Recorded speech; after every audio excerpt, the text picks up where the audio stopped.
Este conteúdo não substitui a leitura do livro. Compre o livro pelo link na descrição e ajude o canal. Olá! Hoje a gente vai explorar umas ideias bem instigantes do Arthur Schopenhauer. O tema é honra. E a gente está se baseando aqui no livro A Arte de se Fazer Respeitar. Isso. E olha, Schopenhauer vai fundo, viu? Ele faz uma distinção muito clara entre o que ele vê como uma honra, digamos, genuína, e uma outra forma que ele, critica duramente, chega a chamar de loucura.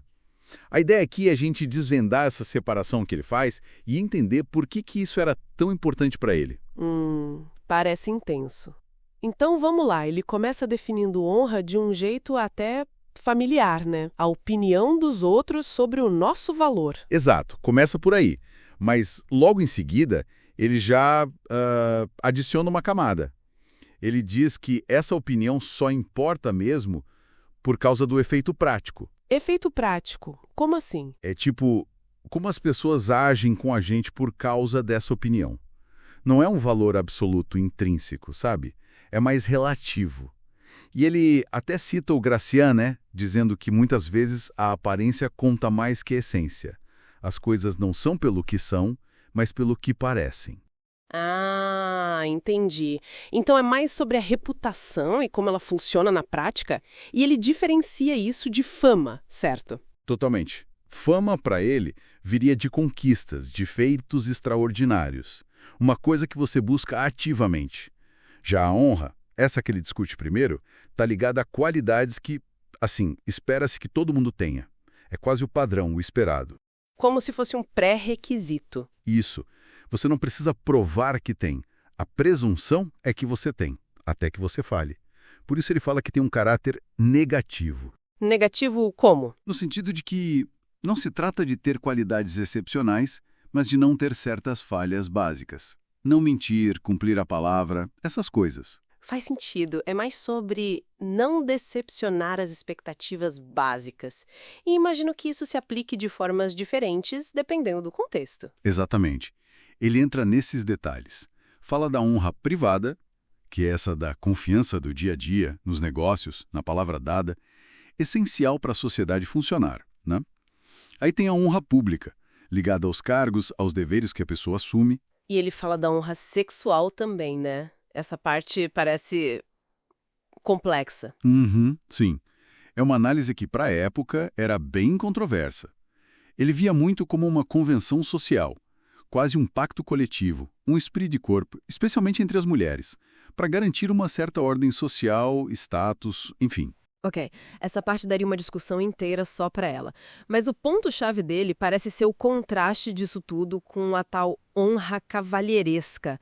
É aí que o tom muda, né? Aí sim. Aí ele realmente ele acende um maçarico filosófico. Ele chama essa honra de point d'honneur, de pseudo-honra, loucura, um ídolo monstruoso. Nossa! Para ele era uma invenção bárbara, sabe? Coisa da Europa depois da Idade Média, baseada na força bruta, na animalidade e zero na razão. E os princípios são quase o oposto da outra honra. Oposto? Como assim? O que ele critica tanto nesses princípios? Olha só que doideira. Primeiro, o que importa não é sua reputação real, suas ações, nada disso.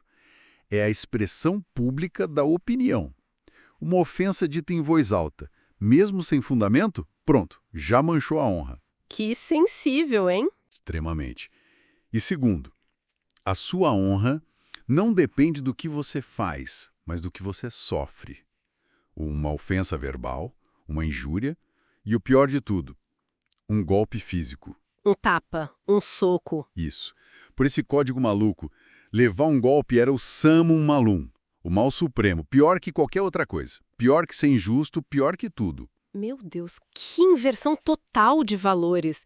E como se consertava a honra nesse cenário? Aí vem o terceiro ponto que ele mais detestava.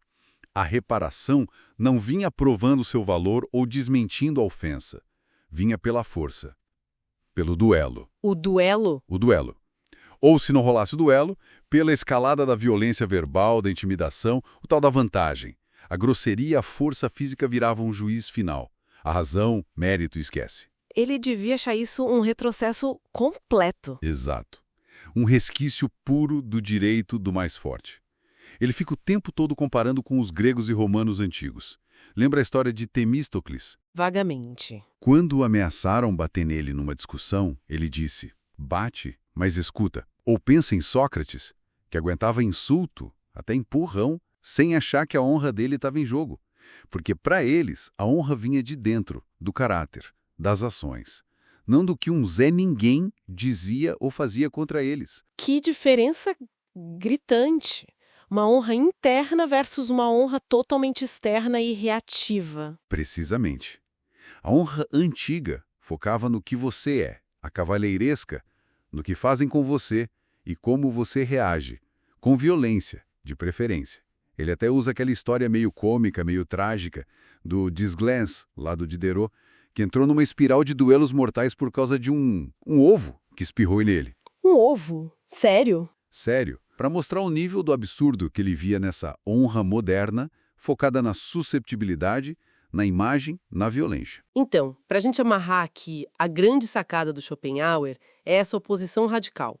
De um lado, uma honra ligada à reputação construída, ainda que muito baseada na aparência, né? Sim, ele não nega isso. E do outro lado, essa honra cavalheiresca, totalmente reativa, focada na ofensa, na violência, que para ele era irracional, perigosa até. Exato. Ele não está só descrevendo, ele está denunciando uma delas como uma doença social mesmo. E isso, claro, deixa a gente com uma pulga atrás da orelha para pensar, né? Qual seria a pulga? Bom, os duelos, aqueles formais com pistola e tudo, acabaram, né? Felizmente. Mas será que certos elementos dessa honra cavalheiresca não continuam por aí? Tipo o quê? Essa sensibilidade extrema à ofensa pública, sabe? A resposta agressiva, quase automática, a valorização da imagem acima de qualquer coisa, a ideia de que ter razão ou ganhar a discussão é quem grita mais alto, que intimida mais. Será que isso não sobrevive hoje em dia? Sei lá, nas redes sociais, na política, no nosso cotidiano mesmo, só que com outra cara. É, uma reflexão em tanto. Fica aí pra gente pensar mesmo.